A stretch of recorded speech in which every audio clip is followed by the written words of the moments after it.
peut arriver parfois qu'on s'engueule un petit peu, mais on s'aime très fort. Je pense que les gens, quand ils regardent la télé, ils pensent que nous sommes des personnages ou on est des êtres humains.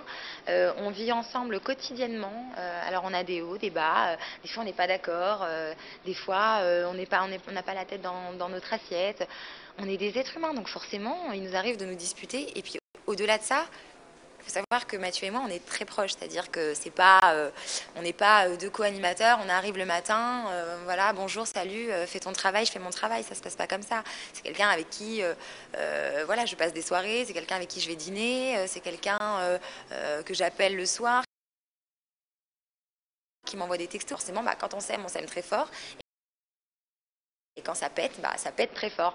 Et je pense que c'est ce qui fait aussi la force de notre programme, c'est qu'on a tous les deux nos caractères et notre personnalité qui est bien là. Et voilà, alors oui, il y a eu une dispute, mais il n'y en a pas eu qu'une, il y en a eu plein. Si à chaque fois qu'on se disputait, Mathieu et moi, il y avait une couve qui sort quelque part, il y aurait des couves tous les jours. Et on parle d'amour, qu'est-ce que tu diras? Et je sais que tu m'aimes, la vie que tu m'aimes. J'ai rien à dire de particulier, que dire à part... c'est un sujet qui est plutôt délicat, puisque, après je sais pas, apparemment, dans les dernières déclarations qu'elle ferait, apparemment elle dirait que, je sais pas, que nous sommes plus amis, donc je sais pas, je veux pas m'étaler là-dessus, moi, j'ai dû louper un épisode, je pense. J'ai dû louper un épisode, mais il n'y a pas de souci. On est tous, après, professionnellement parlant, on est tous très fiers de ce qui arrive.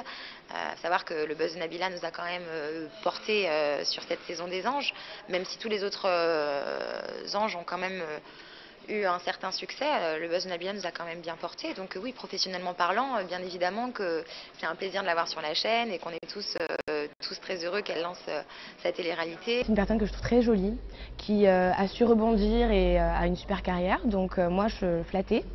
Voilà, je suis flattée d'être comparée à cette fille.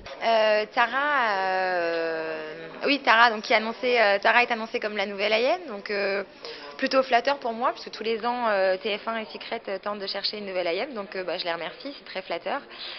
Très très heureuse de l'intégrer dans l'équipe. Je trouve que c'est même plutôt... J'aime beaucoup le fait qu'on intègre Tara dans l'équipe, parce que je trouve que c'est un beau pied de nez justement pour la presse qui a voulu me mettre un petit peu en concurrence et en compétition avec elle, en disant que c'était la nouvelle Ayem et que bon, je n'avais peut-être plus ma place. Donc non, je trouve ça très sympa, je la trouve très jolie, sincèrement. Et le peu que j'ai pu voir d'elle m'a plutôt plu. J'ai trouvé qu'elle s'exprimait plutôt bien, qu'elle était pétillante. Je pense qu'elle a un bel avenir devant elle.